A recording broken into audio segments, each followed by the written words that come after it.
State Representative Techie Chan of Quincy is back for another Techie Talk. How are you, Techie? Doing good, Joe.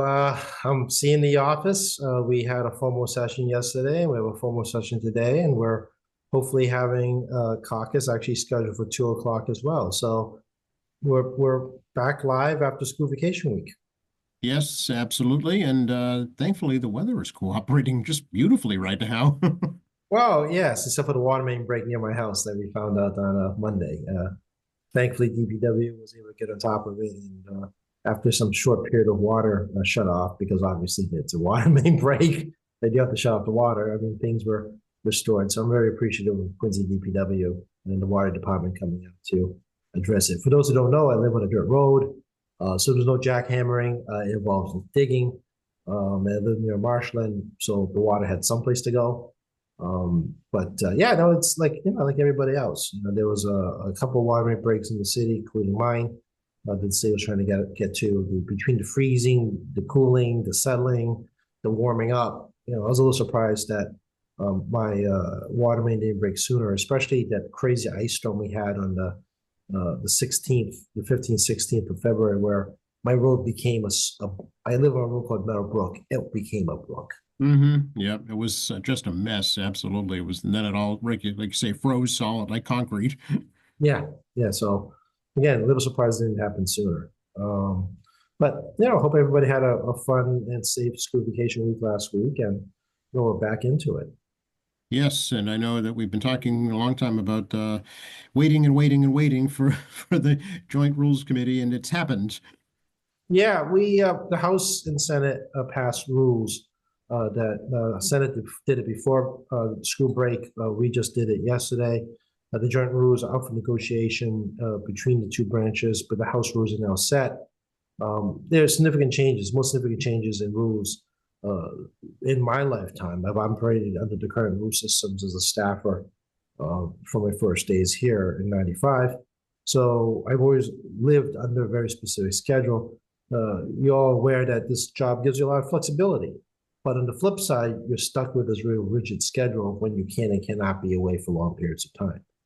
This does not include having to campaign for re-election. So the House's proposal is moving the first year of the 2-year session, which is the first year we are now, to the first Wednesday of December as before we recess for the holiday. This is a change from being the third Wednesday, basically the week before Thanksgiving. Okay. We do the Wednesday before that as the last day before the holiday break. Obviously, the recess break will still continue informal sessions. We talk about how much stuff we get done during informal sessions. And then the second half of the 2-year session, which will be 2026, the formal session will continue to end on July 31st. However, any outstanding conference committees will be roll called, and we could be summoned back anytime between that and the end of the formal session year, formal session of 2026 before swearing in day. So there's a bit of a calendar adjustment, which doesn't ensure us any advance notice about when something's going to happen. And there's some advantages. Like I said, we have some flexibility in this job. The disadvantage because the speaker summons when we summon, we come back, and it isn't like, oh, we're going to be here, on Tuesday. It doesn't work like that. For example, yesterday was a scheduled session, but they scheduled a session on the fly yesterday for today, Wednesday. Right. So you have to be available. You have to be available. I took a little short break for vacation, and I come back early on my own dime. So this is not unusual. Electeds do take time off, and whatever we can. But it's not uncommon for people to cut short the vacation. And there was talking to some folks in the chamber yesterday. A couple of people had to cancel the vacation plans. Yeah, I'm sure. I'm sure that's true. This is a popular time to go away for sure. And unlike the Senate, you and the House have to be in person to vote, right? That is, yep. We talked about this last time. We will continue to have in-person voting in the House rules, and we are now requiring in-person attendance for committee meetings. So while the virtual option is available, you are going to be graded, for lack of a better term, in-person hearings for House members. The House members have put a notice that is the case, and we are going to be taking attendance. That being said, we are very aware that unlike chairs, myself, which I hope to be a chair again, members do have more than one committee, and they do have conflicting schedules. We do overlap hearings because we have essentially 5 hearing spaces, 6 if we count Gardner Auditorium. And you could find yourself as a member on 4 committees, of which all 4 committees could be holding a hearing on the same day. Yeah, that presents a scheduling issue, I'm sure. Yeah. Yeah, so you guys imagine that. You have 4 hearings in building, you gotta try to get all 4. And we're requiring mandatory attendance. So, well, I'm sorry, attendance accounting. So, members are going to have to jump around, try to get from hearing to hearing to attend. And the chairs will take notes of their length of time they're in the hearing, but being very understanding that House members will do that. Senators also have a lot of extra committees as well, but the majority of senators only attend the meeting they're chairing. Unlike House chairs, we only have one committee to oversee, which is our chair. So the Senate does not have this rule. It is a proposal from the House to the Senate on the joint rule that senators will also be taking attendance. I'm not going to say any names, but there has been some negative feedback coming back from certain senators.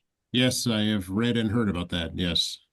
Yeah, the idea of showing up for work does not seem to appeal to senators. So, as you can tell, the negotiation between the House and Senate is very intense on the joint rules regarding greater accountability and transparency, of which the feeling of the speaker is that we are doing that. We're taking attendance. Attendance will be a public record.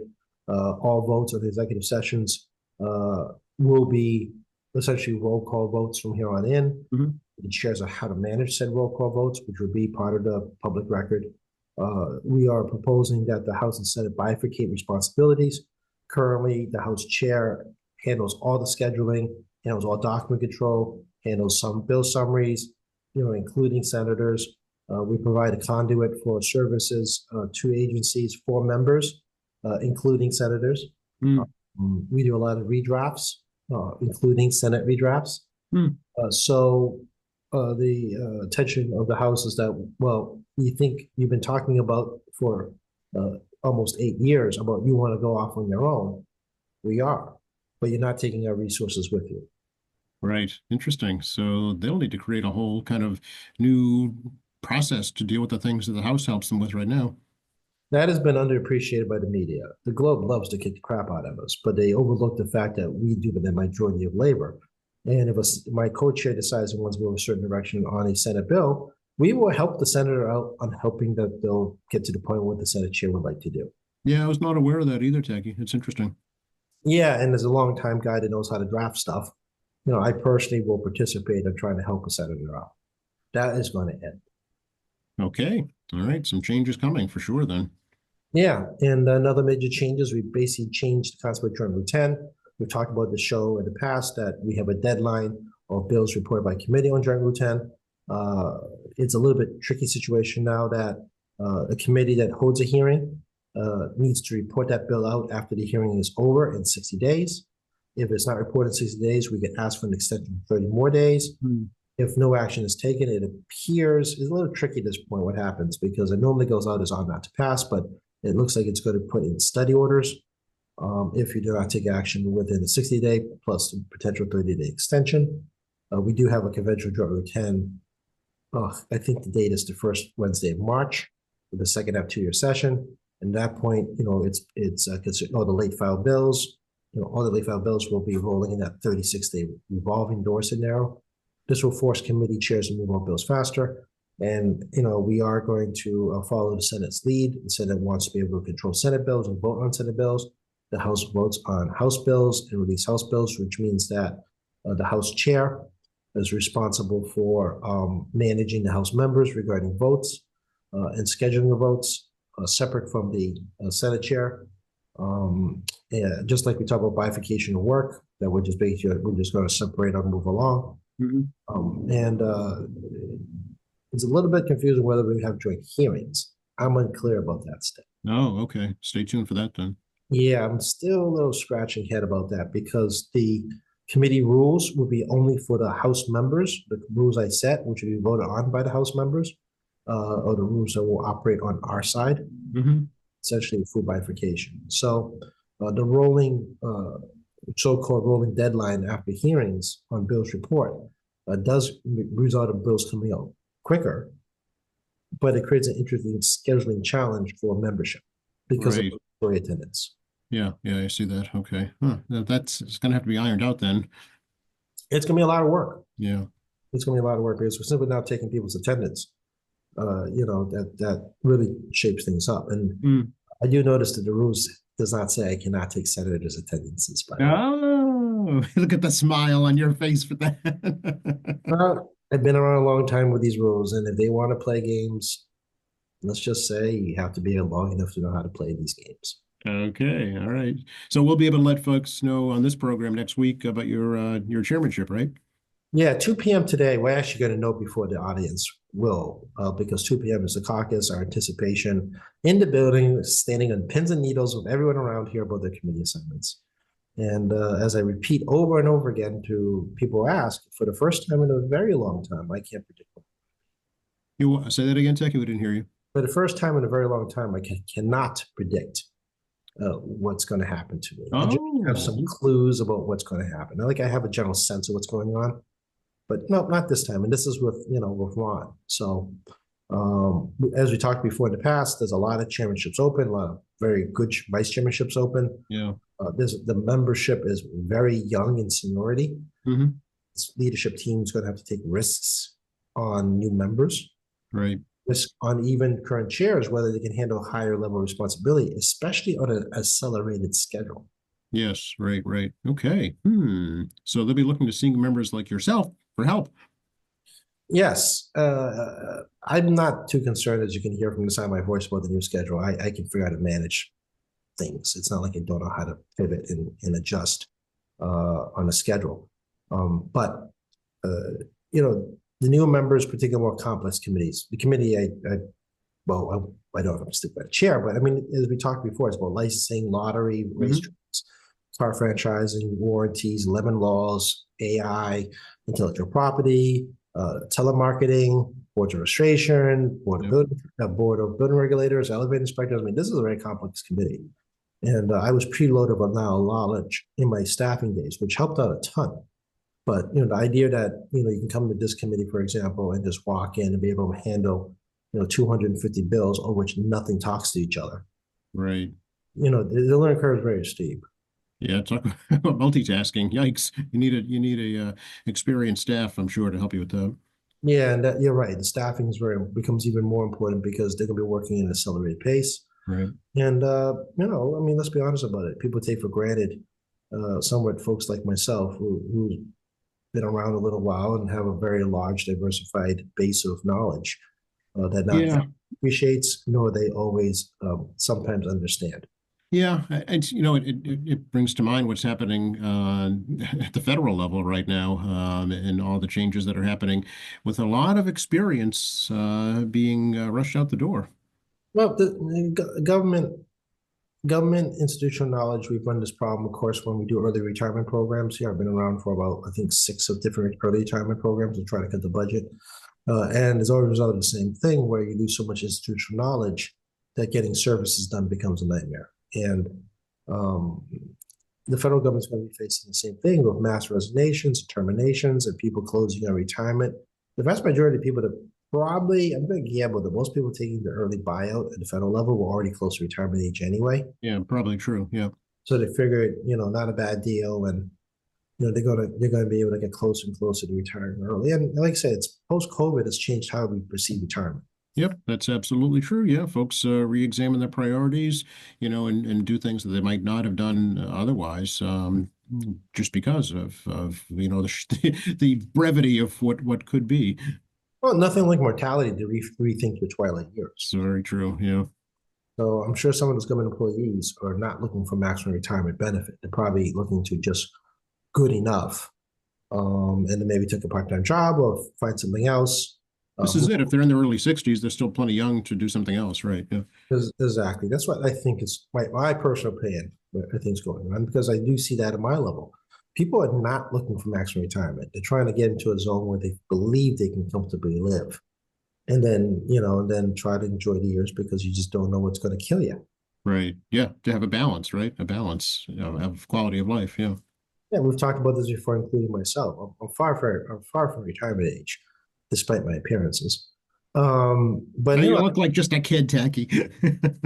but I mean, I'm in the same pension program as 99.9% of all pensioners in the state system, and I'm in the same program as all of them. And I look at my own private retirement funds and try to figure out, when is the time to jump out too. But I'm still years away. Unless the voters don't like me, then different kind of acceleration. Oh, I can't imagine that happening. It's healthy. I'll say again to everyone, definitely get a financial planner.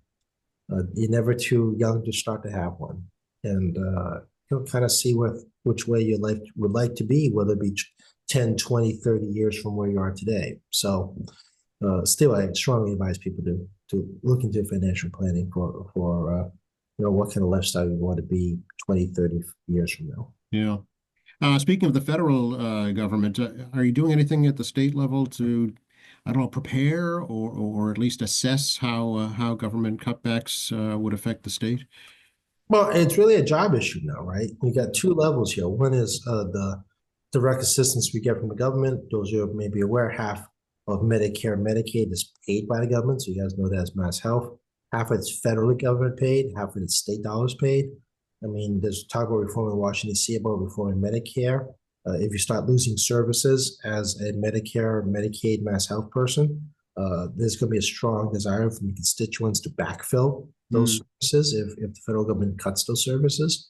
So obviously, if you're listening to this and you are concerned about your Mass Health, you should call your congressman and your senator, a U.S. senator, not John Keenan, a U.S. senator, and in our case in Quincy, Stephen Lynch. And let them know that you're very concerned about proposals going on in Washington, D.C. It is one of the largest parts of the federal budget, by far and none. And after that, Social Security. So And just remind folks, you do pay Social Security in your FICO as well as Medicare. So it's not baseline federal taxes. It's a separate tax that you pay in your payroll, a shared cost between you and your employer, Social Security. So people should be aware that it's a dedicated tax revenue stream, not part. It's not supposed to be part of the baseline federal taxes you pay. So it's you can supplement those programs with baseline federal taxes. So just because you're paying Medicare tax doesn't mean that you can't use other federal. Gotcha. Okay. Gotcha. Okay. So we'll see where that takes you. And then there's also the job factor, right? $3.5 billion to $5 billion of biotech research grants have been suspended in Massachusetts. We easily get the lion's share. As you're aware, healthcare is our biggest economic driver. And I have no problem creating some efficiencies, but that's a lot of jobs on the line. Yeah, and a lot of potential new economic stimulation too, depending on what they discover, what they invent, what they develop. Yeah, it could set back research. As we learned during COVID, state tax dollars develop a very powerful actually biotech industry. We never realized just how powerful it was until COVID showed up and realized, our investment, not knowingly that there was going to be a disaster, would save lives. Yes. We're talking about Moderna in particular, right? Yep. So, these investments, do matter in the long term. And if you only think in the short term, well, we could be back in the 1918 flu, and there'll be no way to stop the coronavirus, and it'll just be, continue a high level of death. Because they're using estimates from the 1918 flu to try to guesstimate what COVID was going to do to us. And without our major investments in healthcare and biotech and research, well, could have been much worse. Yes. Hindsight's 2020, but we could not predict the future. Just our investments made sense. Yeah. Have you heard of any of the social service agencies, particularly here in Quincy, being impacted by federal cutbacks? Not yet, but I'm sure they're going to be coming because a lot of that's going to be discretionary funds. Yeah. The city and the state gets a lot of grant monies that have been suspended. I'm aware that, programs like Acquisition Resources through the CDC has also been in suspension mode. A federal judge has ruled that they cannot suspend funds without rationale. Because Congress appropriated money, and the job of the president is to execute Congress's will, and that's the testing ground again between the powers of the executive, judicial, and legislative branches. I know that pundits in the media like to create speculations and a bit of fear as a result of the speculations, but you don't know till you know, as I like to say, and you can't anticipate. You can't anticipate public policy, because where results is bad public policy. Right. So, as you guys all know, I'm a very much believer in the constitutional system. We're a believer in preserving legislative power. Again, the executive branch, Congress, under the Republican leadership appears thus far to abdicate their responsibilities to President Trump. I will tell you, once those military base cuts start coming in Republican states, abdication of power results in constituent job losses. Constituent job losses results in non-reelection. So that's why you have 2-year elected officials, not 4 or 6, particularly in the House of Representatives. The founding fathers were correct. Short-term elected House members results in you needing to pay more attention in smaller geographic constituencies from consequences associated with the executive branch. Yep. So there will be pushback for sure if that happens. Yep. Oh, well, nothing.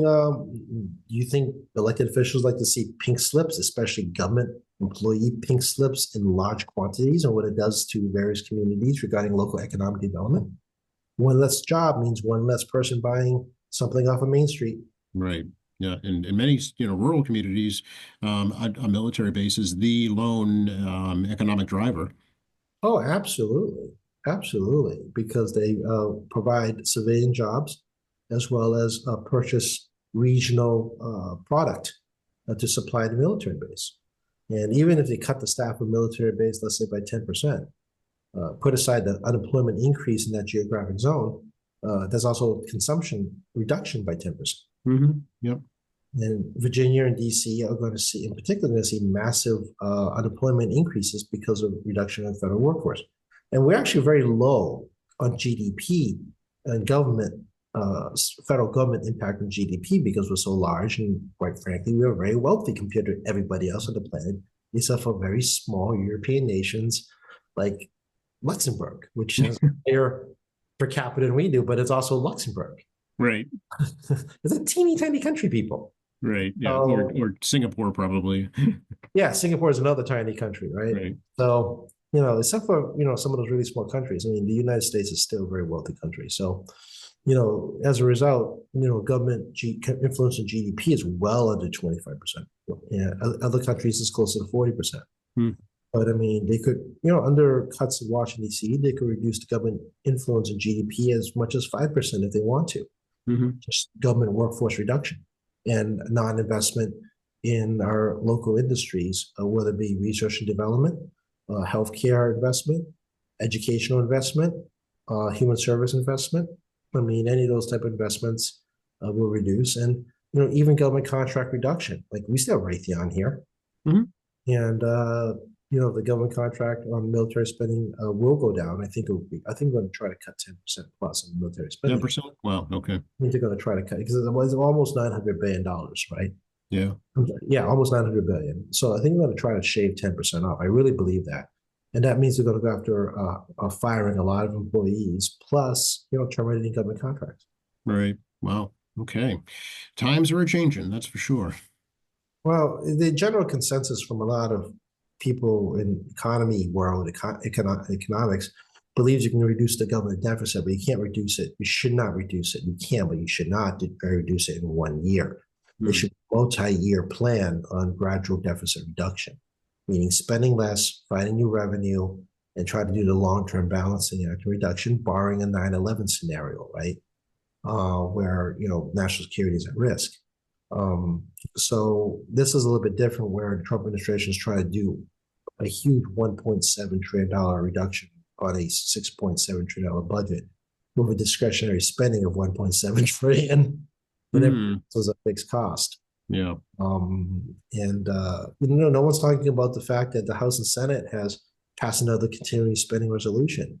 The president is a master of distraction, and one of the most important bills passing through Congress right now is a continuing spending resolution, which the president has allotted to the Senate version. I'm not sure how the House version is going to fly with the president, but it's out there, and there are legit people in Congress, Republican Party is looking to cut the $2 trillion Medicare Medicaid. Again, call your federal delegation, Senator Warren, Senator Markey, and Congressman Lynch in our little world about your opinion on the matter. And if you're expecting the state to backfill something that's a third of our budget almost, it's going to be very difficult to backfill tax dollars. Yeah. Yeah. Can we talk, I know you have a strong background in energy policy, Jackie, and lately the discussion's been around the natural gas utilities and the rates. The DPU, I guess, is asking them to reduce rates 10%. Is that right? Yeah, so natural gas bill really comes in two components when you come right down to it. I mean, there's more than one, but we're going to make it really simple. You have a distribution rate, which is the utility Enstar National Grid in the state that controls the pipes that carries the gas to your home. You have large transmission lines, which we'll talk about, that's not relevant here. And then you have the physical gas itself. And the gas comes out of Tennessee. And actually, believe it or not, some of it comes out of Canada. When we talked about tariffs last time and the impact on natural gas users who may find themselves a 10% increase in your gas bill. So as a result of tariffs. So what does that mean? Well, you have basically, your bill is basically composed of 2 points. I'm going to keep this simple. And the distribution rate is Enstar National Grid. They do not control the price of natural gas on the other side, the actual physical gas that's your house. We do have this thing called the energy efficiency charge. That is relatively new. Historically, the energy efficiency charge is located on your electric bill. Oh, Look at your electric bill, there's a 0.00025 energy efficiency charge. It pays for things like mass save. It's been on there since 1999. However, there's a hidden charge. Back when the Green Communities Act 1 was passed in 2008, I think, the created an Energy Efficiency Council at the Department of Energy Resources, not at Department of Public Utilities, not at DPU, at Department of Energy Resources. They created this council that sets a budget for energy efficiency on a 3-year rolling cycle, if I remember correctly. And once that budget is set, it is an automatic charge on your gas and electric bill. There is no debate at DPU, and the AG's office cannot argue to bring it down. oh, okay. This is See, that has not been talked about. That has flown right under the radar with this whole discussion. because no one knows how it works. Okay. You have to be around to know how it works. So one of the big changes in 2008 was they added an energy efficiency charge to your natural gas bill. Like I said, prior to that, it was only on your electric bill. And as a result, the most recent approval of their budget, 3-year budget, has resulted in a spike of your natural gas bill on top of your normal usage because it's been very cold. Okay. I don't have to tell you guys about, cold. Right. Yeah. So it takes more energy to sustain the same temperature in your house. But as a result of an increased bill. So the DPU and the governor has basically asked the 2 utility companies to reduce their charges by 10%, which means they're going to have to eat it. They're eating that charge because that's not going to reduce spending on mass save. Okay. Which is the energy efficiency component charge. Yeah. So does there need to be a different revenue source for that mass save program? Well, that means the legislature at some point need to have a strong discussion about reining in that program. Yeah. Because I had already thought about this when I worked in the AG's office before I got to the legislature, when I worked utility and energies stuff, and it dawned on me very quickly, this can get out of control very fast. And here we are. Yeah. And here we are. And, honestly, between you and me and the audience, there needs to be a full accounting of what's going on over there. It needs an external, you need to hire an external private auditor to go through and see what's happening. And the AG's office should be demanding even though they do have a seat in the council, which they always lose the vote because it's only one seat, should be demanding greater transparency about where the funds are, who's receiving these contracts, and whether or not there's actually value being generated. Yes, yes, because we, you and I both heard stories of unscrupulous contractors abusing the system, and not providing value for the dollar. Yeah, and again, I'm a very big proponent of energy reduction, right? I'm a very proponent of people trying to, regulate their heat, regulate their lighting, close your shades, get better windows. If you can't afford that, look at trying to figure out how to, get better shades, for example, to keep the cold out, warm in. I mean, very big proponent of that. At home, your thermostat down. There's Google Home. You can control your temperature outside your house. Right. Things like that to try to reduce consumption. But I mean, this is a little bit clearly out of control at some level. And, once committees are formed, which we'll find out in about an hour and 15 minutes, it'll be up to whomever's that committee to make some decisions, particularly telecom, utilities, energy, whether or not they're going to address this issue or not. And I can't tell you what's going to happen yet because I don't know who's doing what over here yet. Right, right. I understand. I did notice that, I was looking at the Mass Save website, and the rebates now are only offered for heat pumps, not for more energy efficient fossil fuel heating systems. That was correct. That was a Senate initiative. There's a compromise from two climate bills ago. Oh, okay. That was a hard push by the Senate to do that. So I don't want to get to names, but certain advocacy groups had pushed to no longer allow fossil fuels, or particularly natural gas, to get short-term loans at low interest rates with certain banks. For you to replace your heating system, they want you to go to a heat pump instead. We discussed before, a heat pump is purely electrically generated and puts stress on the electrical system. And people found out it's not cheap to do and it's not easy to do. It's not as simple as it looks. Right. But that was a Senate initiative, and unfortunately, depending on how you want to look at it, depending what side of the fence you're on, as part of compromise of the climate bill 2 years ago between the House and Senate, they took up the natural gas and replaced those with heat pumps, which then really narrows the audience if we can afford it. But also, heat pumps are significantly higher cost. Mm-hmm. Right. Yes, exactly. And if you've just replaced your fossil fuel system, you're not going to be inclined to throw that out and go to a heat pump system. Oh, that's a scenario in my case. We replaced we went to central air right before COVID. And then we went to natural gas about 2 years ago. Mm-hmm. Yeah. This furnace is good for 30 years. Right. Exactly. So why would you, right? Yeah. Yeah. And we spent significant money to do that. So we have a very old, very, very old duct system. Mm-hmm. Which then added an additional cost in trying to make the new system fit inside the existing duct system, which was a sheet metal worker's nightmare for a little bit. We're very thankful for that being done. So, I mean, people shouldn't just jump into the best and the brightest thing without considering the long-term cost to you and also how it changes the value of your home. That too. Yes, good point. Absolutely. All right. So some changes need to be made there for sure. Yeah, I'm aware of it. We've got some constituent inquiries in here trying to explain that on paper. That's because we like to write back to people. There's a little more nuance trying to write than it is to me explain that I've done just right now. Yeah, well, all people see is the bottom line, and they want that fixed. Oh yeah, I have a natural gas heating system. I am feeling your pain because yeah. Yeah, exactly. Let's just hope it gets warmer quicker. Agreed. Yeah.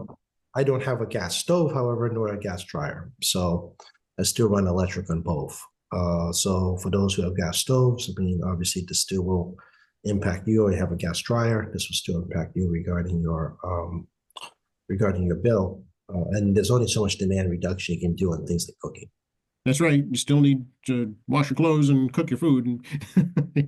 Yeah, exactly. And you can get sometimes a little bit of a lower electrical bill on washing clothes after 9 p.m., for example. It won't be that's true. Yeah.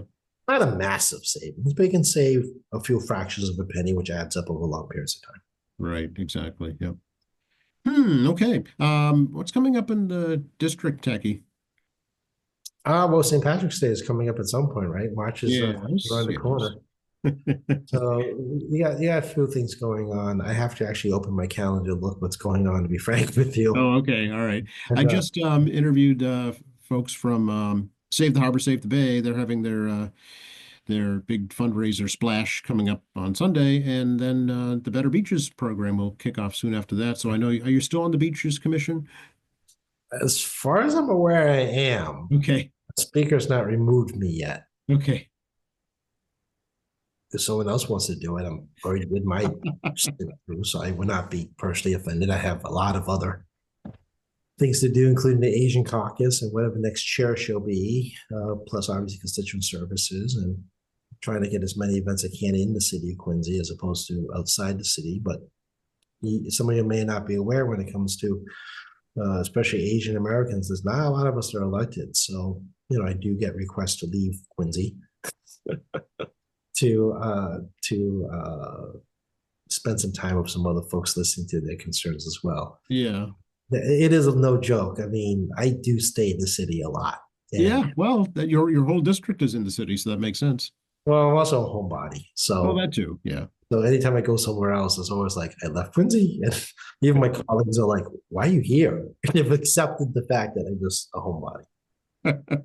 But it reminded me to ask you about the process of dredging Quincy Bay. I know you're working on that.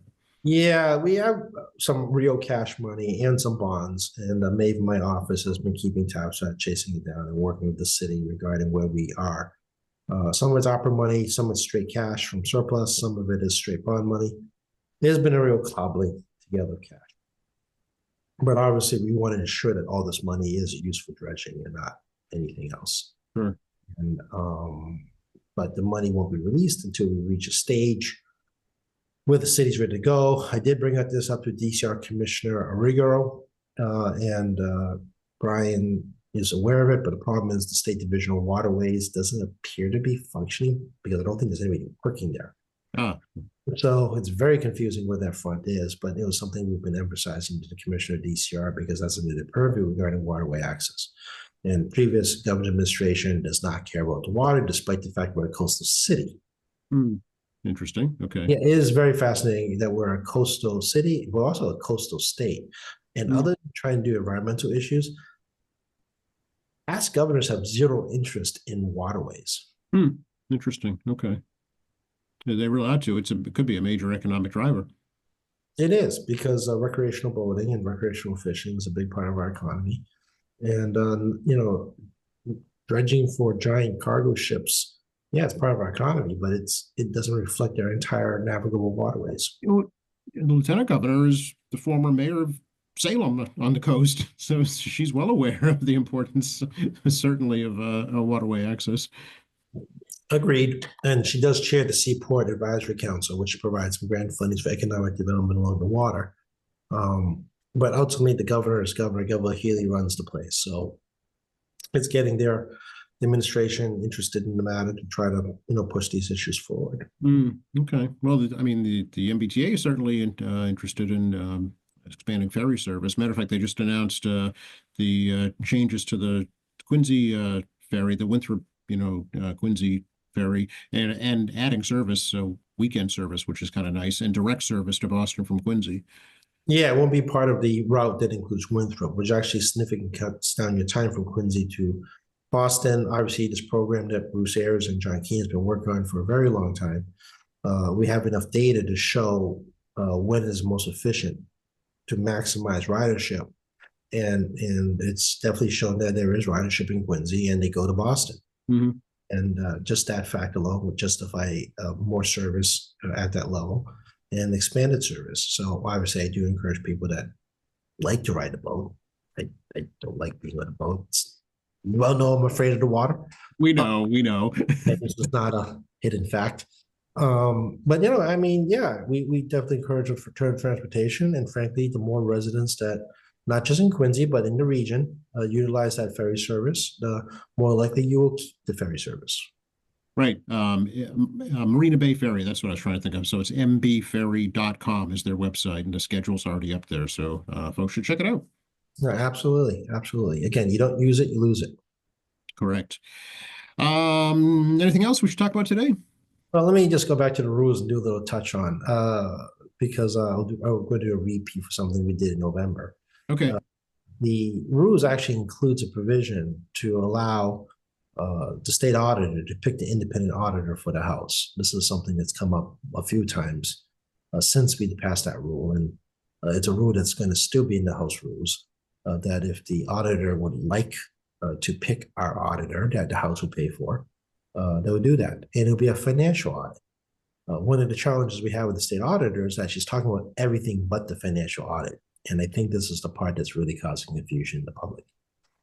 Because when you hear her talk, she wants to go after everything and anything. And we saw most recently she did an audit of non-disclosure agreements. That is not in the purview of the auditor. The auditor does financial audits, not public policy audits. And that's the kind of the dilemma we're facing here. So you do not have an impartial auditor. Hiring a third-party auditor is independent. And if you let the auditor pick that, you can't say that we didn't pick that, that we manipulated the bid process for the auditor. She can run the bid process and choose the auditor for us if she so desires. If she doesn't want to do it, that's fine too. But we give her the option to do it to finance our books. And whatever audit comes up, will be made available to the public on a financial level. But if you look at her, anything she's pointing out, it is increasingly politicized as opposed to addressing the narrowness of her job. And most recently, she got into another political fray regarding the MBTA zoning issue with communities which lost that lawsuit that the Attorney General defended MBTA community zoning. And she's now used the office unfunded mandate, calling it an unfunded mandate. But that was the argument that was made at the SJC, which was rejected by the SJC, which allowed the mandate to stand. So she's creating a bit of muddled water here by putting out reports, spending your taxpayer money, by the way, on honestly on an SJC ruling that she can't change. The ballot question that passed, referring to the audit, did that approve a financial audit only, or a policy audit, or both? Or what did the ballot question actually approve? The ballot question approved adding a financial audit pursuant to U.S. government standards to do that. However, we've talked before, and the AG has sent advisories telling everyone there's a potential conflict of interest regarding implementation, because the legislative branch legislates, the executive branch execute, and the state auditor is executive branch. You don't tell us, we tell you, because that's how the constitutional works. The power of the people lies within the legislative branch because we're elected every 2 years. She's elected every 4 years. So it is very unusual to see an executive branch try to exert herself by state law inside the separation of powers. Okay. Of which she herself supported, financed the ballot question, which none of us ever seen before. And we're anticipating she won't make her audits. She's required to audit 1/3 of everything every cycle, 2-year cycle. And that's your tax dollars too. And so she's pursuing things that are outside the purview of the regular auditing. And we're waiting to see if she actually makes her time, whether she's going to make her legal responsibilities that the legislature has instructed her. So wait and see. Okay.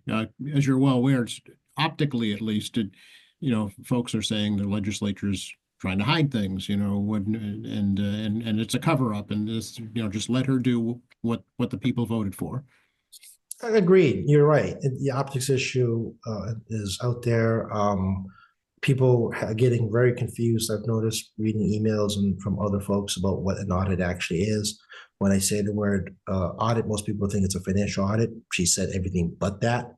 And when we offered the opportunity for her to choose our auditor, if she so desires, that's an outside auditor, she balked and said she wants to do it herself. But at no point did she say the word financial audit. Okay. Talk about everything else. Yeah. So this is actually quite an interesting constitutional dilemma at our level regarding the separation of powers. But also, there's accountability for the state auditor that needs to be had. And the legislature is going to have some questions if she can't do her job. which she, by the way, have avoided talking about, and quite frankly, her supporters and whatnot, is a wonderful distraction. Sounds familiar, doesn't it? Kind of what's going on in the Washington, D.C. area. Yeah, talk about everything about the job you're supposed to be doing. Because WBUR has already reported that she's behind schedule. Oh, is that right? It's not a legislative creation. It's already been they already look. WBR is already looking into her regarding her whether she can make her deadlines. Oh, interesting. Okay. We're watching intently as well whether she's Yeah. going to make deadlines. So, mind you, she's also the highest paid. I think she's the highest paid elected official at the moment. Higher than the governor? Higher than the governor, higher than any person in the legislature, higher than the governor and the AG. Yeah, she's the highest paid elected official. All right, there you go. You got your 2 cents in, Tacky. No, at this moment, just at this moment, I'm sure there might be another higher paid elected official, which we will not do commentary on right now. Okay. But currently, yes, she is the highest paid elected official in the state of Massachusetts, is my understanding. Yeah. All right. We're at the end of the year. Which has the most narrow job in government, by the way. There you go. Off your soapbox now. Okay, so you are listening. I know people listening probably weren't aware of that. Probably was not aware of that because the Boston Globe, when they went after our salaries, discreetly left her out. No, I was not aware of that either. Yeah. Yeah, we were noticing that in our thing. We always get killed on our people. I mean, this is the political consequence of life. I mean, I could get paid 5 cents and you still kick the crap out of me. It's just the nature of it. I'm okay with it. I mean, I get it. But when the Globe literally leaves her out, that's just a blatant, a blatant negative impact. Yeah. And when you see things like Deb Goldberg is one of the highest paid state treasurers in the country, that doesn't mean she's the highest paid state elected. Mm-hmm.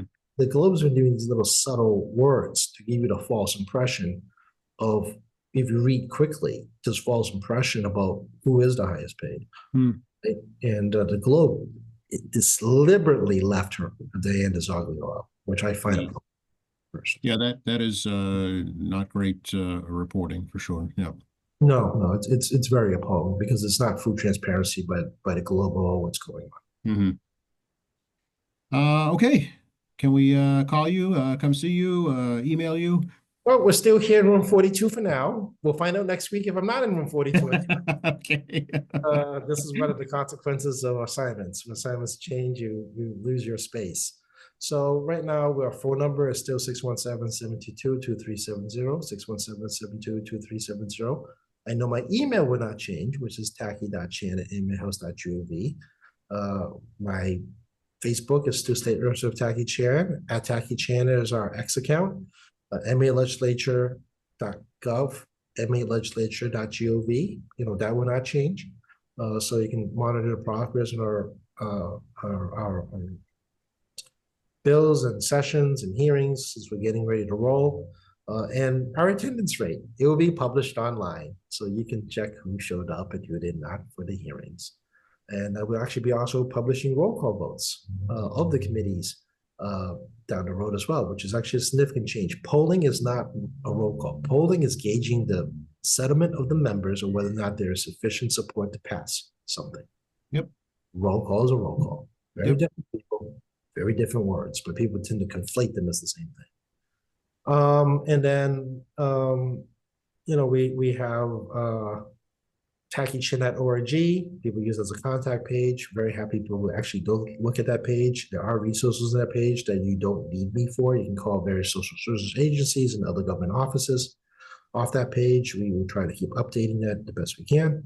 And of course, me and Joe here every week or every 2 weeks will provide you some insight of what's going on. And sometimes Tacky has a bone to pick. This is very therapeutic, by the way, as you may guess.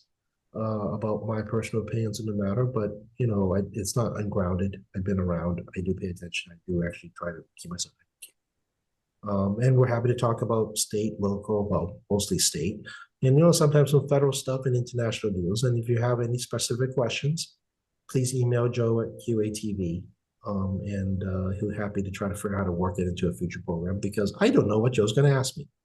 That's right. Sometimes even I don't know, Tacky. That is true.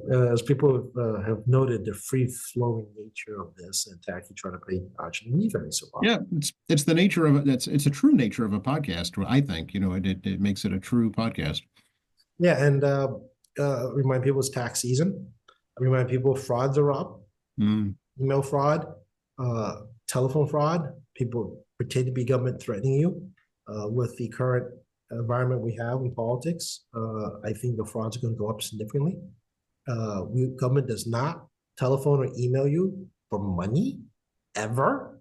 We send letters. If you don't trust the letter, call one of us, call the congressman's office, call my office. We're very happy to try to get this verified if it's real or not with the various state agencies, or you call the congressman's office for federal agencies to get verification if it's real or not. So, please be aware that the scams are out there regarding deportation, unpayment of taxes, kidnapping of a relative, kidnapping your pet. Yep. Yeah, there's a lot of them. And because of the nature of the internet, I've been getting text scams, people claiming who they know I am, which they do not. And also you're getting these scams regarding paying the Easy Pass. Yes.